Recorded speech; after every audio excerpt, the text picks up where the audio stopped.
Olá pessoal, aqui estou eu novamente, como se fosse uma escola bíblica dominical. Agora são 17 horas e 37 minutos, mas eu gostaria de fazer mais algumas reflexões com vocês. Pare e pense, é o que eu estou fazendo nessa quarentena, pare e pense.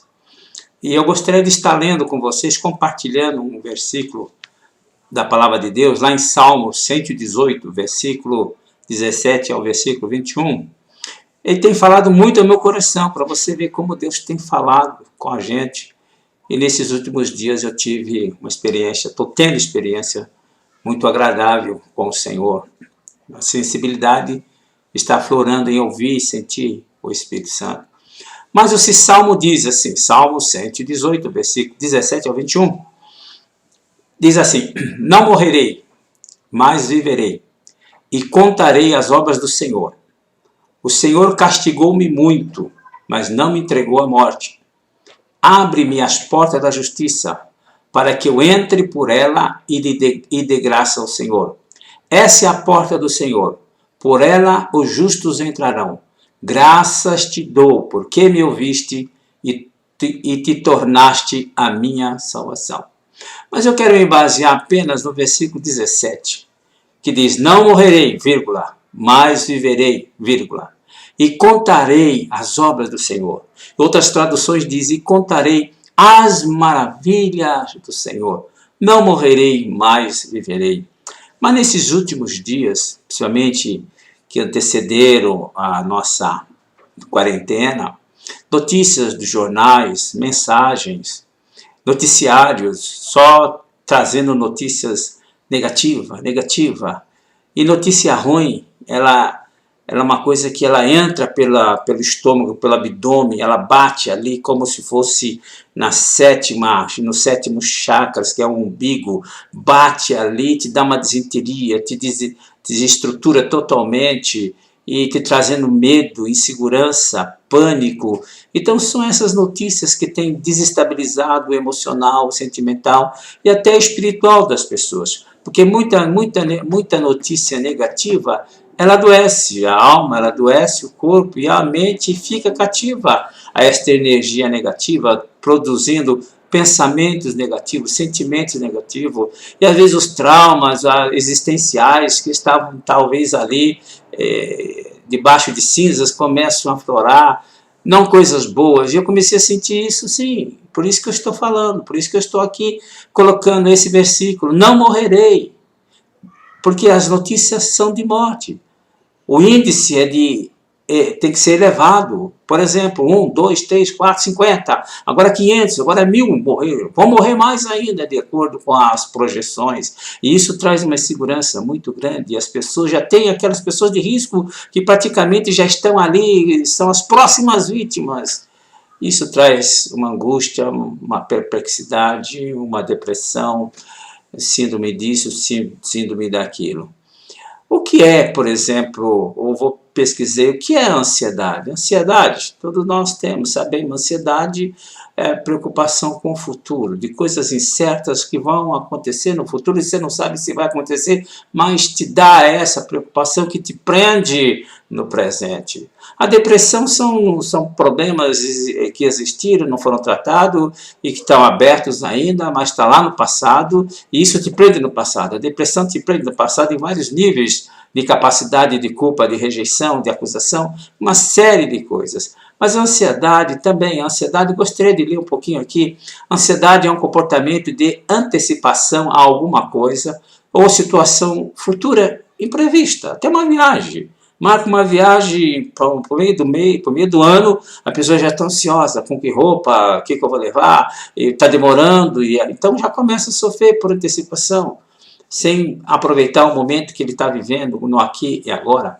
As pessoas sentem ansiedade como um sentimento desagradável de desconforto, apreensão e até mesmo medo de caráter difuso, ou de algo que acredita que pode acontecer, vai viajar. Então aquelas pessoas não é só negativa, mas já começam a pensar pneu furado, desastre, porque já tem trauma, já tem aquela síndrome, não gosta de viajar, e se você vai viajar, e cuidado com as estradas, cuidado com os assaltos, porque isto está matando, estão roubando, cuidado. Então isso traz exatamente essa ansiedade sem nenhum controle. As pessoas que sofrem de ansiedade frequentemente convivem com a sensação de que algo ruim está prestes a acontecer, mas não conseguem identificar exatamente o que é. Esse comportamento pode ser desencadeado por vários fatores, como excesso de informação. Está aqui, excesso de informação.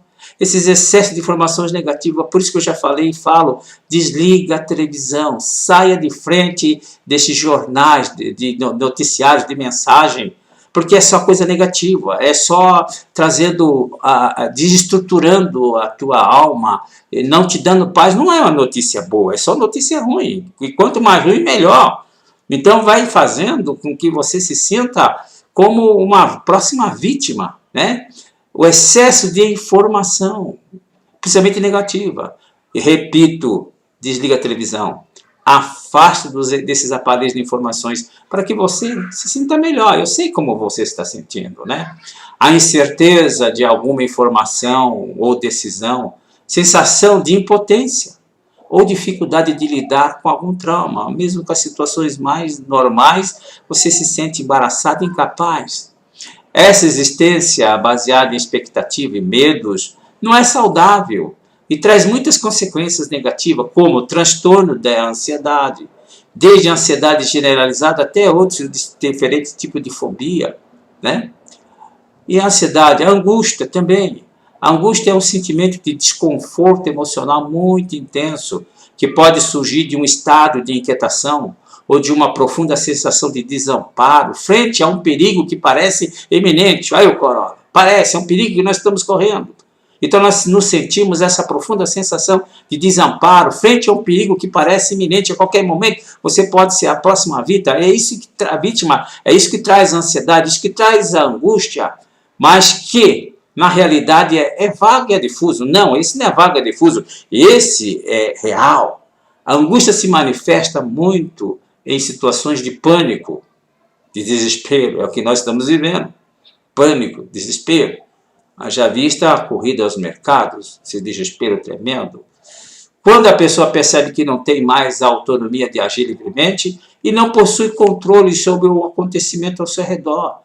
É exatamente o que nós temos sentido nessa nossa quarentena. Não pode sair, sim, não podemos sair. Mas quais são os sentimentos? Nós não somos gado. Confinado fica gado, confina-se gado. Mas nós somos pessoas. Temos ações e reações. Temos sentimentos a favor e sentimentos ao contrário, positivo ou negativo. É isso que vai determinar a nossa ação e a nossa reação. O formatamento dos nossos pensamentos é feito pelos 5 sentidos, é pelo que nós vemos, pelo que nós ouvimos, é pelo que nós sentimos. Então vai formatando o pensamento, positivo ou negativo, vai armazenando.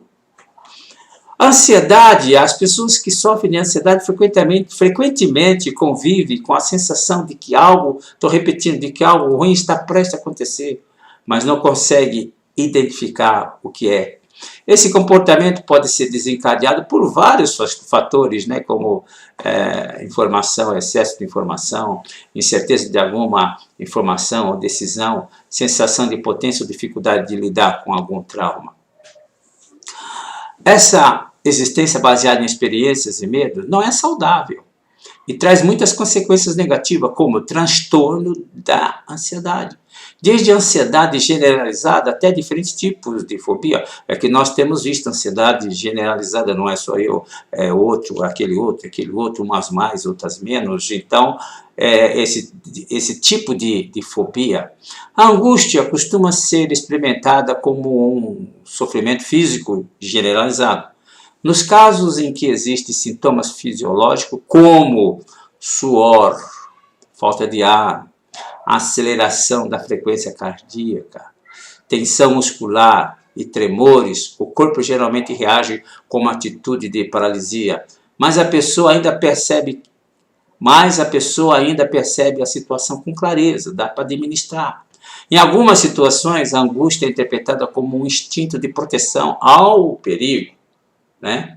Por exemplo, pânico acaba sendo desencadeado com tudo isso, pânico, insônia, não dorme, pensamentos de morte, pensamento de impossibilidade, pensamento de inferioridade, de culpa, começa a revolver todas aquelas cinzas que parece-me, mas o fogo não apagou e acaba se reacendendo, abrindo-se novamente as feridas dos traumas que não estavam cicatrizadas, começam a abrir e sangrar. Pensamentos de morte, seguranças, dúvidas e síndromes. Por que eu fiz essa abertura nesse sentido?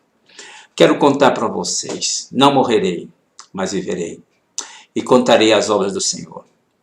Quando eu tinha apenas 17 anos de idade, eu fui internado no sanatório de tuberculoso, com meu pulmão esquerdo podre. 17 anos, internado num sanatório que tinha 150 leitos. Eu jovem, cheio de vida, cheio de esperança, pesando 58 quilos. Quando eu cheguei nesse sanatório, para mim, eu nunca passei a noite fora de casa, a não ser que fosse na casa de parente, mas na casa de estranho. A minha enfermaria tinha 5. Eu era o mais jovem daquele internato, daquele sanatório. O primeiro impacto que eu tive, eu estou dizendo isso porque eu estou compartilhando com você. O que eu senti lá é o que está acontecendo aqui. Sentimento de desamparo, de insegurança. Quando meu pai e minha mãe foram embora, se despedindo de mim, dizendo, filho, faz tudo o que o médico mandou, porque quem cura o doente é o próprio doente. Sim, mas eles foram embora, ficou a lacuna, ficou vazio, ficou a saudade, dormindo sozinho, todas as janelas abertas, porque não podia fechar. O meu primeiro impacto, o meu primeiro trauma foi no dia seguinte de manhã, porque à noite, quando eu fui jantar, faz a corredor, daquela fila, e tem um refeitório, então beirando o refeitório tinha uma enfermaria. Eu olhei na porta daquela enfermaria, tinha mais ou menos umas 10 camas ali, e bem rente à parede havia um senhor de idade. Ele parecia alto, mas não era alto, era a magreza dele que fazia com que ele se tornasse muito comprido. Eu olhei para ele, ele olhou para mim com aquele olhar lânguido, parado, sem perspectiva, do nada. E eu fiquei olhando. E peguei meu bandejão, fui jantar. No dia seguinte, nós soubemos que à noite houve um ocorrido, houve um óbito. E então nós fomos saber quem. E para espanto meu, quando chegamos na beira lá do refeitório, eu olhei naquela cama, naquela porta. A cama estava vazia e o pessoal disse, o fulano, esqueci o nome dele, foi embora, passou uma noite e morreu. Esse foi meu primeiro impacto com a notícia ruim, negativa, jovem. Mas acontece que naquela mesma semana, ou na outra semana, soubemos que à noite, geralmente era a noite que se passava mal, e houve um outro óbito, e logicamente que todo mundo ficava sabendo, porque o carrinho do necrotério não tinha, fazia muito barulho à noite, né? À noite faz barulho, aquele silêncio, aquele barulho, né? Então nós já sabíamos que alguém tinha morrido. E lógico que pela manhã nós saberíamos quem havia morrido, lógico, na fila do café. E na fila do café alguém dizia, foi o da 10, foi o da 15, não foi o da 20. Mas quem é ele? Aquele assim, então ficava. Toda semana havia um óbito. Veja bem, eu chego num ambiente desse, vendo as pessoas morrerem. O meu caso era um caso bem delicado. Eu tinha 1,80 m e pesava 58 quilos. Você podia estudar anatomia no meu corpo. Eu cheguei nesse lugar. Eu não conhecia Deus. Eu conhecia de ouvir falar. Mas eu não conhecia Deus, não conhecia Jesus. Conhecia Jesus porque Jesus para mim estava morto. Porque os filmes que a gente assistia termina com 3 cruzes e dá aquele recua, fica aquela silhueta e as 3 cruzes. Para mim, Jesus tinha morrido. A melhor coisa que veio ao mundo, para mim, estava morto. Então, minha esperança era 0. Eu não conhecia Jesus. E essa angústia foi tomando conta da minha vida. E o meu caso era um buraco. Tem vários tipos de enfermidade. Sombra, mancha, catarro. O meu era caverna, era furado, um buraco. E só tinha os vasos sanguíneos. E quando eu fazia algum esforço sobrenatural, um esforço a mais, rebentava aqueles vasos sanguíneos. E eu começava a ter hemorragia, hemoptise. Eu começava a jorrar sangue pela boca. Eu tive isso, escarros, comecei a cuspir sangue. Foi aí que eu descobri a minha doença. Eu era um caso bem delicado, perigoso. E enquanto isso eu comecei a ver pessoas muito mais fortes que eu morrendo. O que me trouxe mais medo, angústia, foi quando o rapaz do meu lado, da minha cama, forte, um português forte, uns 25 anos, eu tinha aqui 17, passou mal e eu acordei à noite com a enfermeira colocando o tapume e fazendo as preparações daquele camarada ali mesmo e dali ia para o necrotério. Eu acordei em pânico. E você fica com aquele pensamento, quem será o próximo? Quem será o próximo? Não do vírus, né? Mas daquela enfermidade, daquela tuberculose. A gente olhava na cara um do outro, pelo menos eu ficava olhando, quem será? Aquele é velhinho, né? Acho que vai ele primeiro, né? A gente ficava assim pensando. E quando chegava na fila também, a gente olhava assim e falava, aquele lá tá mais ruim do que eu. Quem vai primeiro? Qual será a próxima vítima? Isso me trouxe tudo isso, ansiedade, medo, pânico, segurança. Eu comecei a pensar, eu vou morrer. E se eu morrer, para onde eu vou? Como bom católico eu dizia, bom, para o céu eu não vou, porque eu não sou tão bom assim. Mas também para o inferno? Não, porque eu não sou tão ruim assim. Quem sabe purgatório? Eu vou para o purgatório e vou ficar dependendo de missas, de rezas, de velas brancas acesas na segunda-feira. Vou demorar muito purgando lá. Quem sabe reencarnar? Vou sim, reencarnação. Quem sabe eu vou voltar, vaca, barata, macaco. Era isso que... Isso me assustava. E quando foi um dia, eu pedi para minha mãe na visita, mãe, traga aquela Bíblia lá que eu tenho lá em casa, que nós compramos, eu e o Zé Luiz, meu irmão mais velho. Nós compramos Bíblia, uns três com 14 anos, e ele com 17. Ele comprou uma Bíblia e nós começamos a ler por causa da guerra do Vietnã. Nós estávamos com medo da Terceira Guerra Mundial, atômica e aquela coisa toda. E instintamente nós sabíamos que a solução ela estava nas Escrituras, estava na Palavra de Deus. E por isso que nós tínhamos exemplares da Bíblia. Mãe, traga a Bíblia. A minha mãe levou a Bíblia. Eu comecei a ler esse livro. Eu não entendia nada. Só saía lágrimas quentes dos meus olhos. Eu pegava nesse livro alguma coisa, tocava, mas eu não entendia nada. Eu lia gibi, revista, jornal, tudo, mas por que esse livro é diferente dos outros? E os meus amigos morrendo, e eu, sabe como é que eu dormia?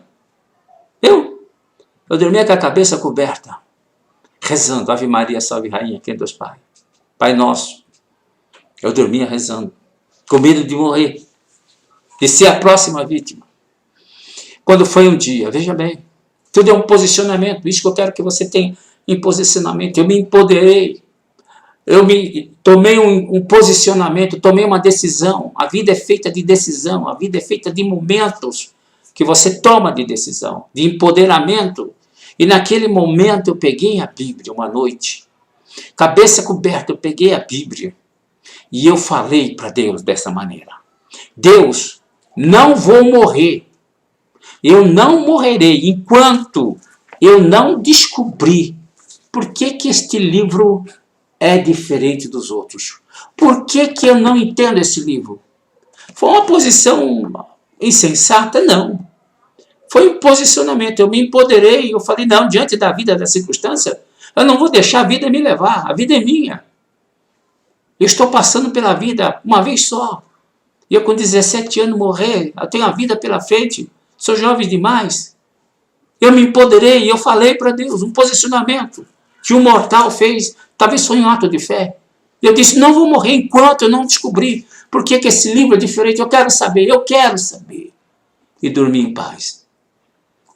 Naquela semana, os crentes começaram a fazer culto lá no refeitório. Um homem e duas mulheres.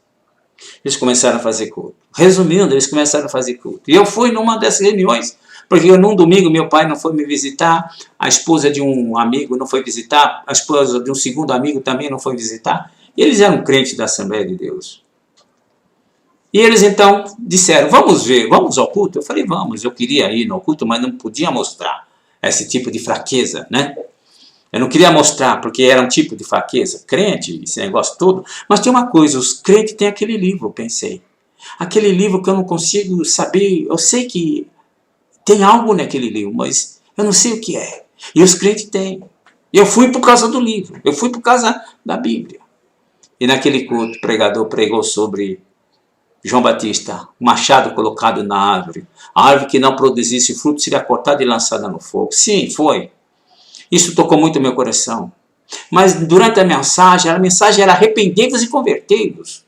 Porque se não se arrepender, não se converter, o machado está na raiz da árvore. Na nossa árvore estava um machado, sim, nós estávamos já com o pé na cova. Qual é a alternativa? Não tinha outra alternativa, é arrepender, é crer e aceitar. Eu não tive outra alternativa, tive outra alternativa, eu poderia dizer não, usar meu livre-arbítrio e dizer não. Mas naquela tarde Deus falou comigo. E o pregador, quando fez o apelo, ele perguntou: se alguém aqui ouviu, sentiu que Deus falou, levante a mão. E eu quis levantar minha mão, mas não consegui. Terminou o culto, mas eu senti uma paz. Quando chegou no dia seguinte, aquele vazio estava lá de novo. Aquela sensação de morte, mas havia um pingo de esperança. Havia um pingo. Os crentes vieram aí e leram aquele livro.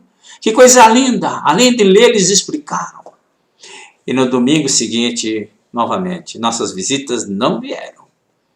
E novamente nós estávamos sem visita. Aí começa o culto. Eu louco para ir lá, mas não podia demonstrar a minha ansiedade. Um dos amigos disseram: eu vou no culto, vocês querem ir? Eu falei: eu vou, e eu fui. Eles entravam, eu ficava na porta, eu não entrava não. E sabe o que aconteceu? Mudou o pregador, era um pregador diferente. E ele pregou a mesma coisa no mesmo lugar, parece que eles tinham combinado. Pregação de João Batista. Mesma coisa, parece que tinham combinado. E um deles disse assim: você não vai morrer. Olha que coisa linda. Moço, você não vai morrer. Deus tem um plano, Deus tem um propósito na tua vida. Você não vai morrer. Aquilo bateu fundo, bate fundo. Deus, quando fala, o coração arde, conforme o Salmo 45, que diz: o meu coração ferve com palavras boas. O meu coração estava fervendo por causa da palavra de Deus. E ele começou a pregar, ele disse: Jesus está aqui. Quando ele disse Jesus está aqui, aí entrou a dúvida e a questão. Eu falei comigo mesmo: engano dele. Jesus está morto. Nós temos procissão do corpo presente de Jesus. Está lá o corpo presente. O filme, a vida de Jesus, se resume e termina em 3 cruzes. Ele está morto. Eu pensei comigo: engano desse camarada. Ele continua pregando. Em dado momento ele para a sua pregação e diz: engano seu. Jesus ressuscitou ao 3º dia. E ele foi lá em Mateus e achou o lugar que estava escrito que Jesus ressuscitou ao 3º dia. Pegou aquele trecho e leu. E quando ele leu aquele trecho, algo bateu no meu coração. Foi um insight. E alguma coisa me disse: ele está vivo. Cara, ele está vivo. Quando eu descobri pelas escrituras, por este livro, que ele estava vivo, entrou uma paz no meu coração. Então eu disse comigo mesmo: se ele está vivo, então eu não tenho mais problema. Ele está vivo. E quando o pregador terminou a sua mensagem, fez um apelo: se alguém aqui nesta tarde sentiu que Deus falou no seu coração, quer entregar a vida para Jesus Cristo, levante a mão. Eu quis levantar a mão de novo, mas não conseguia, porque ela estava dura como das outras vezes. Mas desta vez foi diferente. Não tinha ninguém atrás de mim, porque eu estava na porta, o último elemento da porta, porque ali era só vazar, corredor afora. Não tinha ninguém atrás de mim. Mas alguém bateu esta mão no meu ombro e disse: é com você que ele está falando, vai lá. Meu braço soltou, minha mão voltou. Eu levantei a minha mão, aceitando Jesus como o meu único e suficiente Salvador. Naquela noite foi a noite mais linda, de paz. Deitei, dormi e acordei no dia seguinte com aquela paz aqui dentro ainda. E eu então me empoderei. Ao me empoderar, eu disse: não vou morrer.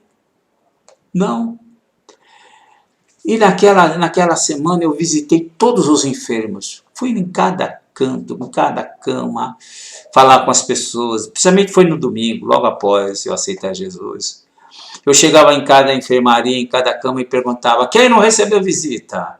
E a pessoa, eu não recebi, então eu estou aqui, ó, cheio de alegria, cheio de graça, cheio de Deus. Eu queria transmitir aquela alegria, aquela paz que eu nunca tive, uma coisa insondável, profunda. Eu queria transmitir para aqueles meus companheiros que estavam morrendo, de solidão, de tédio, de segurança, sem nenhuma esperança. Eu queria que eles sentissem o que eu estava sentindo. Eu queria que eles sentissem o que eu estava sentindo. Eu queria colocar no coração deles aquela paz, aquele gozo, aquela alegria. E alguns deles disseram, eita, o que aconteceu com esse garoto?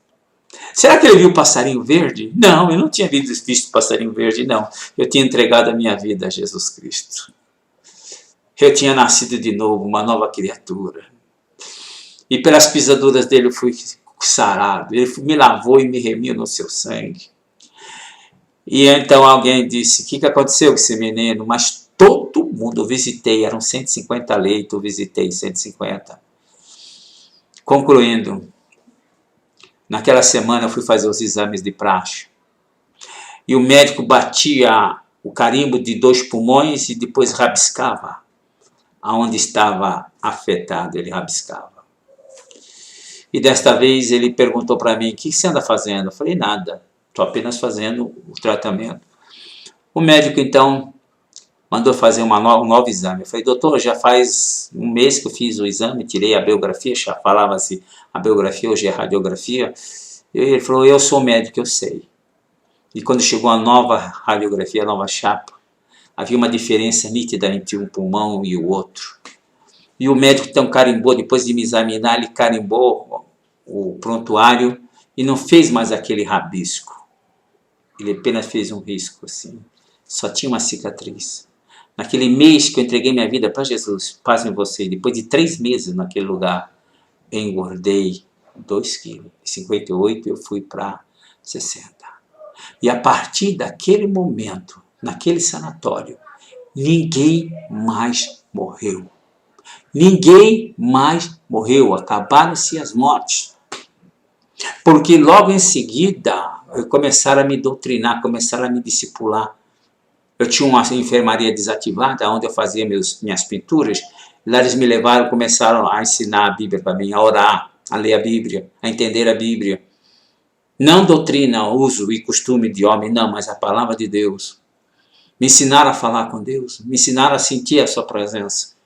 Me ensinaram a ser guiado pelo Espírito Santo de Deus. E a partir daquele momento, não só era eu e os mais 2, os enfermos começaram a ir para aquela enfermaria, resultando, depois de um mês, de termos ali naquele local 80 doentes sentados, me ouvindo ler a palavra de Deus. E eles eram curados. Ninguém mais morreu quando Jesus Cristo se manifestou ali naquele lugar. E então, meu querido, eu quero dizer para você, essa experiência, não morrerei, mas viverei. Essa experiência que eu tive com Jesus Cristo. Meu querido, você que está sentindo tudo isso que eu falei, mesmo nessa quarentena, não fique com medo não. Há ainda esperança para tudo isso. Mesmo você que é cristão ainda sofre de síndrome do pânico, de ansiedade, de depressão e outras coisitas mais, meu querido, confia. Você não vai morrer. Se for vontade do Senhor, se é vontade do Senhor, esse vírus está com os dias contados e a sua cotação nesse país vai ser medíocre, medíocre. Ele não vai assumir somas dimensionais proporcionais. Não, vai ser isso aqui. Ó. Se for vontade do Senhor, ele pode cessar essa praga, se for vontade dele. Se for dentro do seu propósito, amém. Mas se for vontade dele, o dia desse vírus, ele vai ser envergonhado aqui no Brasil. Portanto, fique tranquila, né? ainda que você seja do grupo de risco, ou qualquer coisa parecida, sua idade, você não está condenado à morte, não. A última palavra é dele. Ele dá a última palavra.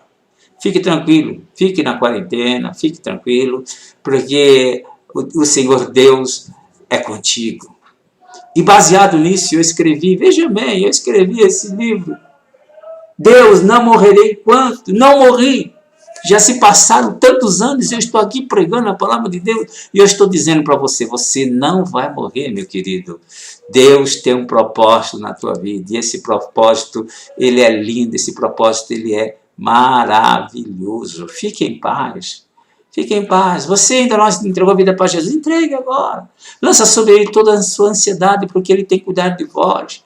O Espírito Santo está aí para te consolar, te confortar, para te renovar, para te restaurar, para te empoderar. Não abaixe a guarda, confia. Nós não andamos por vista e nem por sentimento, nós andamos por fé. Jesus é real, ele ressuscitou ao terceiro dia. E quando eu descobri isso, tudo mudou. Ele é real, e ele é real na tua vida.